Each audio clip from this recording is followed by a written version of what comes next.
Hello everyone, welcome to our presentation. My name is Mohammad and I'm gonna present you with our work, which is semantic identification from low-level system data. So this is our outline. I'm gonna talk about some background information in security and forensics, and then I'm gonna present you with our work, which is SemFlow. I'm gonna present some background information, system design and implementation, and then evaluation, and then I'm gonna come up with a case study and analyze it with you. So this is a general graph for a cyber attack. So first of all, a malware needs to gain initial compromise on the system, whether it's downloading a malicious file or following a malicious link. And then it wants to gain foothold on the system by, for example, exposing vulnerabilities that are in the system to make it immune for deletion, for example.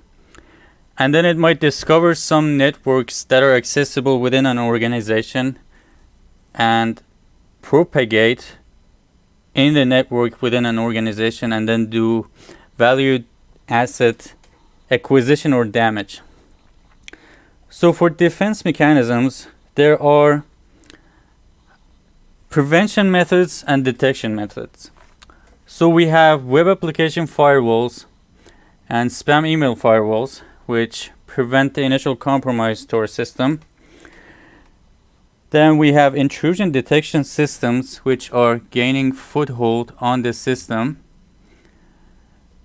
So intrusion detection systems are devices or software applications that monitor a network or systems for malicious activity or policy violations. And we have network-based intrusion prevention systems, which also monitor and investigate suspicious behaviors. But unlike intrusion detection systems, which just reports to administrator, it also takes action to block these attacks.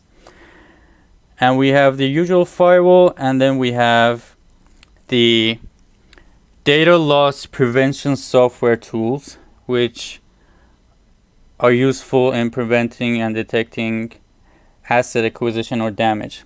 So defense mechanisms have made a lot of development. So this paper is going to focus mostly on forensics. So what is forensics? So upon detecting a cyber attack, we need to do investigation. We have a concept called provenance graph, which denotes the relationship between objects. So I'm gonna show you a sample provenance graph in the next slide, but meanwhile, the concept in a provenance graph is that ovals represent subjects, which means processes. Diamonds represent network parties, rectangles represent files, and edges represent the control or data flow. So this is a sample provenance graph. So for forensics, what we want to do is that we want to investigate low-level system logs to give the provenance graph, which denotes the relationship between system objects. And we want to start by detecting suspicious events or objects that we might find suspicious, and then we want to do forward or backward tracking. So here, this provenance graph is taken from somewhere else. So rectangles and ovals are reversed, which means that ovals are processes and rectangles are files. Just in this graph. For the rest of the paper, rectangles are processes and ovals are files. So here we can see that, for example, Firefox has read some data from this website, and presumably it has written the data to this file. Or like this bash process has started this process. So Firefox has written to this file, and then this file was opened as a process by bash.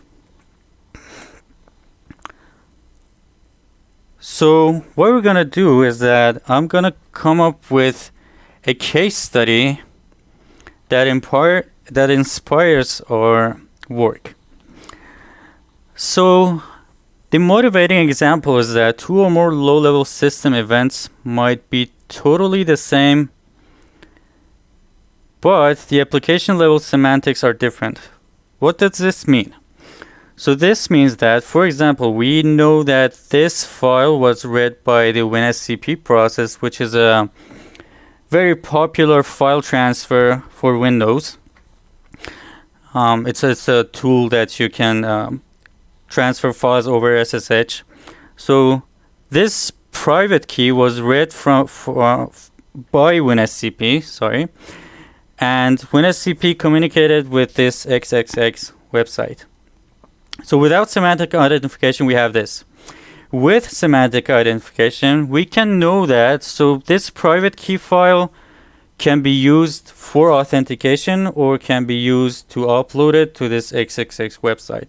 So with semantic identification, we can know what the file was used for. So this scenario here is that a company which had Alice and Bob in it use the same private key file to log into an external server. And the private key file was found on that external server and was reported by the administrators of that server. So in a traditional audit log, we know that this private key file was read by Alice and Bob, but we also know at the same time that this file can be used for authentication or upload. So in our system, we can know that Bob only used this key file for authentication, while Alice also used the key file to upload. So previous works that have done some work on finding semantics are either relying on binary analysis, which is slow and might make this system unstable, and also tainting, which is really, really slow. There are timestamp-based approaches which are not accurate. We cannot be 100% sure about the semantics that we get from them because we have to correlate two events with each other, or either require post-processing or require changes on the kernel or program binary. So SemFlow accurately labels individual events in real time without the need for hefty instrumentation in behaviors that can be triggered in specific application, which means that the user can trigger those behaviors. So this is an overview of our system. We have the collector side, which collects the low-level system data from the system. And we have the signature generator, which uses this data and generates the signature and puts it into the signature database. In the online labeling phase, the ETW collector, which is a native data collection tool on Windows, collects the data. We have the unlabeled graph here, and then we pass it to the signature matcher in real time, and then we can get semantics from it. So key observation is that application call stacks can be mapped to the code flow. This means that, for example, for this thread create event, using the call stack, we can know what line of code in the system, in the application code actually, was called. So for example, we have this event. This event is from Firefox. This event is a sample event for Firefox file download signature. So we know that this lower levels are callers and upper levels are callees. So there is a handler running, there is a process response, and then we have the background file saver. So this is the thread that was created to download a specific file. So if we have this event, by parsing through these frames, which are related to the application, we can know that what exactly was happening without needing to actually solve these to names.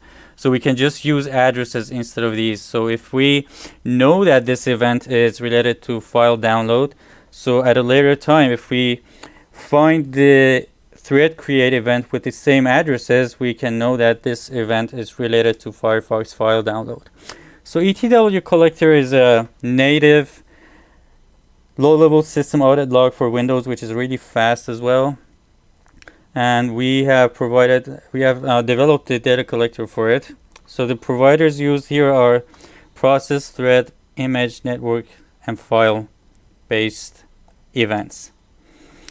So if we want to generate signatures for an activity, we first trigger the activity itself, which means that these traces are collected from performing that activity, and then we have the non-matching traces, which is collecting traces from performing anything but the selected activity.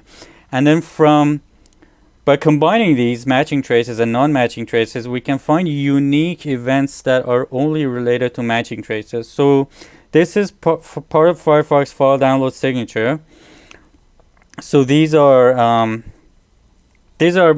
discussed in detail in the paper, but for example, this last event, which is related to the finalization part of the download, actually writes the downloaded file to the downloads library, and the rest is like, for example, this is changing the temporary file to the actual file that we want to write to, and so on.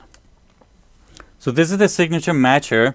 Upon creating a process, we want to see that if we have signatures specific for that process. So we want to see if the process is the same as the process that we recorded signatures for. So we want to get a hash. We changed this MD5 to SHA-256 though in the paper, because we received some reviews that MD5 is not secure, but it's really not important in this project. So if we have the process signature, which means that if the hash exists here, we have the call stack hashes and a signature list for example, file download, or like a video playing software, we have the video player based related information. So this is the process hash for the video player, this is the signature, and so on. And then if we have the signature in our database, we want to track that, okay, process A started with PID 123. We found that this process is, for example, the VLC media player software, and we have the hash for it, so we can use this signature. So upon receiving a process that we do know that we have signatures for, we want to see which one it is. Is it like this VLC software, or presumably it's like this is like Firefox. So when knowing that this is, for example, the VLC software, we match the call stack of the event that we received with this hash and then label it in real time. So for evaluation, we want to know how effective is SemFlow in detecting benign activities and dealing with non-related ones, and what is the performance cost, so that we have training sets, which are traces used for signature extraction, and we have a different set of traces, which are test sets, which is the mixed traces with timestamp of activities recorded. So timestamp of activities is useful in determining which parts in the trace was an activity being done on the system. And that is used for signature evaluation, because these two are totally different sets, and we use these test sets for evaluation. So these are the list of intercepted operations in SemFlow. You can see that we have a lot of popular applications: VLC, WinSCP, Notepad, Skype, Firefox, Chrome, Edge, and so on. So false positives and true positives are the metrics for our evaluation, in addition to performance metrics. So false positives are the percentage of events that we do label but are outside the timestamps of which the user claims to be performing a known activity in the test sets. And true positives is the percentage of events that we do know we have correctly labeled. This is a challenging thing because we cannot be sure that all of the events that are related to this activity are correctly labeled, but we can identify some related events by considering the files that are involved. And for open source applications like Firefox, although it's very complicated and we don't claim that we have collected all the related events, we perform true positive testing based on the events that we're 100% sure that are related to this activity. So this is the evaluation of our work. You can see that we have 0% false positive in most of the programs, and in more complicated ones we have a little false positives that we have analyzed in detail in our paper. So this is the performance overhead metric that we use. Just simple set matching. We get the event, we calculate the hash of call stacks, we check the signature list for that, and if we have it, we just label it. So the CPU overhead for labeling versus we're not labeling anything is really low, and it's basically related to so this is the additional CPU overhead compared to the case that we're not labeling anything. So we can see that it's really low, and it can provide a good amount of information. Although we know that the Firefox file download is not running all the time, so CPU overhead is not 3% all the time.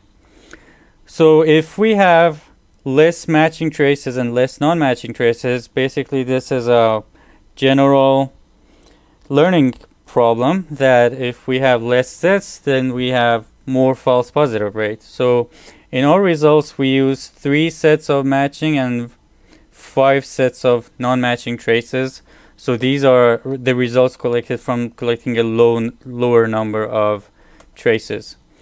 And it can be done on a normal machine, and the timing for signature generation also depends on the size of the traces. Like we can see that even for Firefox file download, it takes only 6 minutes to generate that signature for that behavior. We have a case study on a living off the land attack, which uses existing tools on the system in some steps of the attack. So benign software are used in this system that are already installed on the system by default. So what happens here is that we have a LNK file, which is a malicious file downloaded, and it uses WMIC to download XSL files, and the downloaded file contains scripts for bitsadmin.exe to download an encoded file, and then the encoded file is a malicious DLL which is injected to the regsvr32 tool, and we basically decode it using certutil. We argue that in our system, since all these programs are existing programs on Windows, we can generate signatures for these as well in order to label them in real time. And so this is the final result. We know that WMIC was not doing its normal activities. It was downloading a file, also bitsadmin and certutils and so on. We can know that what activities specifically they were doing. Thank you for your attention. And oh yeah, we have limitations as well. We have to generate signatures for each program version, and can be done automatically by recording the user activities and then replicating them at a later time.